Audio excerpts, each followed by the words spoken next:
Hi everyone, welcome back to another tutorial from Apps Academy.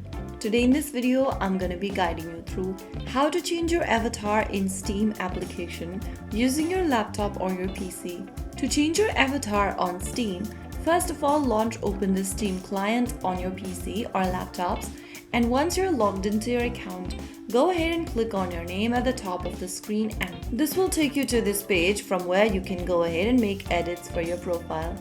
Click the avatar button from the left-hand menu and you'll be able to see that you have the choose your avatar option on the page. You can go ahead and select the pre-made avatars on the screen under your avatar. Choose the avatar you want to change to, or if you want to upload your own avatar from your device, click on upload your avatar on the right corner at the top and then select an avatar from your device's library. I'm just going to select one of these avatars over here. Once you make a selection, click on save. Soon after you do that, you will be able to change your avatar on Steam. That is how it's super easily done. If you found the video helpful, don't forget to like, share and subscribe to our channel. I will see you again in the next episode. Thank you for watching.